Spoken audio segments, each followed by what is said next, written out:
गुरु की चरण हृदय में धारो, गुरु पार ब्रह्म सदा नमस्कारो, गुरु पार ब्रह्म सदा नमस्कारो।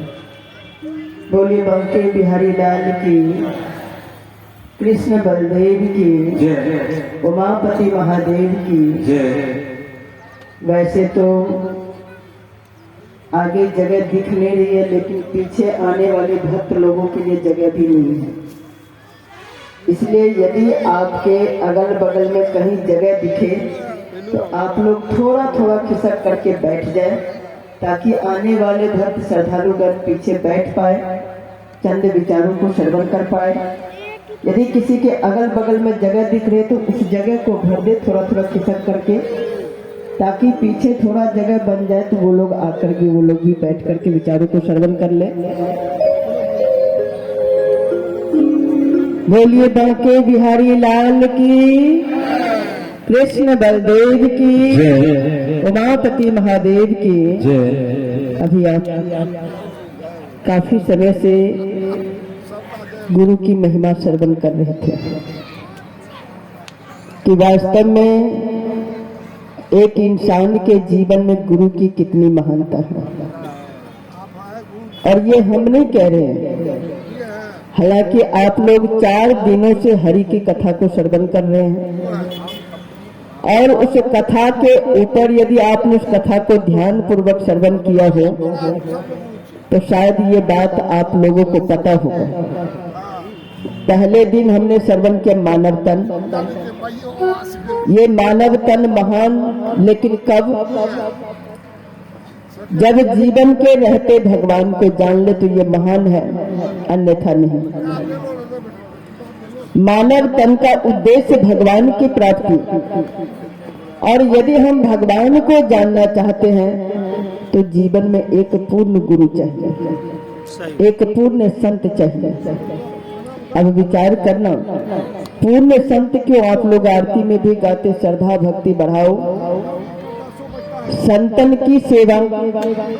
भाई जब भगवान की पूजा कर ही रहे हैं तो फिर संतों की सेवा क्यों महापुरुषों ने संतों के शरण में जाने के लिए कहा? क्योंकि महापुरुषों ने समझाने का प्रयास किया।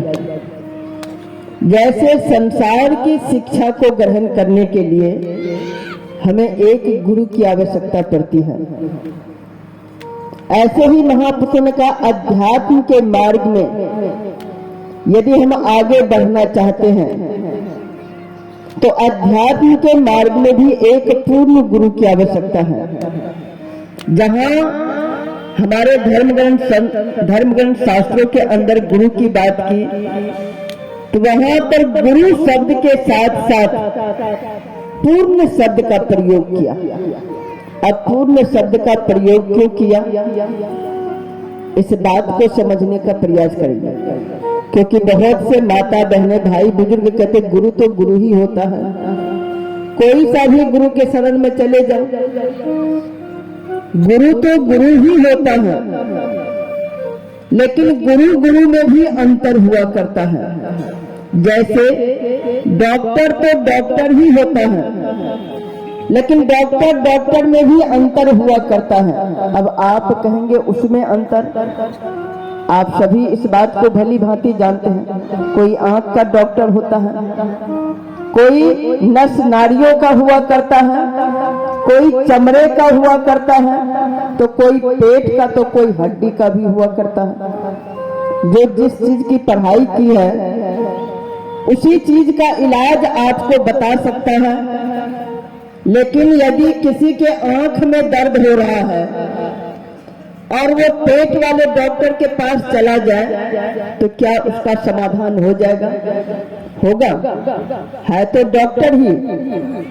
लेकिन आंख में दर्द हो रहा है तो हमें आंख वाले डॉक्टर के पास ही जाना पड़ेगा, ना कि पेट वाला उसका इलाज कर सकता, ना कि हड्डी वाला उसका इलाज कर सकता है। यदि किसी के हड्डी में दर्द हो रहा है और वो यदि आंख वाले डॉक्टर के पास चला जाए, क्या समाधान मिल जाएगा? मिलेगा? नहीं मिलेगा। ये बात तो हम सभी भली भांति जानते हैं। लेकिन जहां गुरु की बात आती है तो इस बात को हम समझने को तैयार नहीं होते। हम कहते गुरु तो गुरु ही होता है, कोई सा भी गुरु के पास चले जाओ। याद रखना, हमारे धर्मग्रंथ शास्त्रों के अंदर संतों महापुरुषों ने कहा गुरु में अंतरो, कोई हीरा कोई कंकरो। कहते गुरु तो गुरु ही होता है, लेकिन गुरु में भी अंतर है। कोई हीरा है तो कोई कंकर गुरु हुआ करता है। अब कौन सा कंकर गुरु है, कौन सा हीरा गुरु है, ये तो आपको परखना है। ठीक है, पहचान आपको करना है कि हमें हीरा वाला गुरु चाहिए या कंकर वाला गुरु चाहिए। कंकर वाला गुरु कौन होता है? जो आपने अभी साध्वी बहनों के माध्यम से श्रवण किया कि गुरु गीता के अंदर भगवान शिव ने 7 तरह के गुरु बताई। और 7 तरह के गुरु कौन सा? वाचक, सूचक, निषिद्ध, कारणाख्य, निमित्त, बोधक और 7वां गुरु परम गुरु हुआ करता है। ये जो 6 तरह के गुरु है ना, कोई रिद्धि दे सिखा, रिद्धि, सिद्धि, जादू, टोना, और कोई हमें माला देता है तो कोई मंत्र कान में फूंक देता है। ये 6 तरह के गुरु है जो हमें संसार की शिक्षा देता है। संसार की शिक्षा देने वाले को कंकर वाला गुरु कहा गया। कौन सा गुरु? कंकर वाला गुरु, जो हमें संसार की शिक्षा देता है। चाहे वो माला है, मंत्र है, कान फूके, रिद्धि, सिद्धि, जादू, टोना, ये सब के सब कंकर वाले गुरु में आता है, कंकर वाले गुरु की श्रेणी में आता है। लेकिन भगवान शिव ने कहा कि हे पार्वती, यदि कोई जीव अपने जीवन का कल्याण उद्धार करना चाहता है तो तो उसके लिए उसको परम गुरु के शरण में जाना पड़ेगा।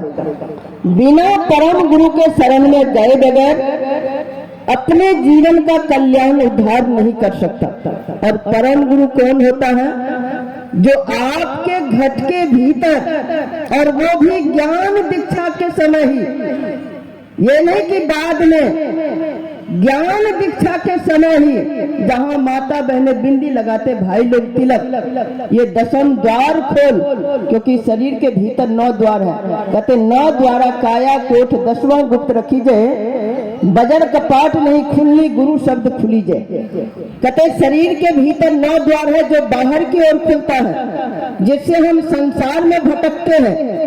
लेकिन 10वां गुप्त रखी जाए, 10वां द्वार जो है वो गुप्त पड़ा, बंद पड़ा है। और वो द्वार जब तक एक पूर्ण गुरु की कृपा भरी हाथ हमारे मस्तक पर नहीं आता, तब तक ये 10वां द्वार नहीं खुलता। और जब तक ये द्वार नहीं खुलेगा, तब तक आप घट के भीतर भगवान का दर्शन नहीं, जो भगवान हमारे भीतर में ज्योति प्रकाश के रूप में है, जिसे हम निराकार भी कहते हैं, निर्गुण भी कहते हैं। उस भगवान का जब तक दर्शन नहीं कर लेते, जीवन का कल्याण उद्धार नहीं है। और वो गुरु हुआ करता है परम गुरु, उसे हीरा वाला गुरु कहा गया। जो धर्म ग्रंथ शास्त्रों में कहा कि गुरु गुरु में अंतरो, कोई हीरा कोई कंकरो। अब आपको हीरा वाला गुरु करना है या कंकर वाला गुरु करना है, ये आपके हाथ में निर्णय है। आप कैसा गुरु करना चाहते हैं, क्योंकि ये गुरु आपको, कंकर वाला गुरु की कमी नहीं है संसार के अंदर, बहुत मिल जाएगा। लेकिन हीरा गुरु बिरला कोई हुआ करता है।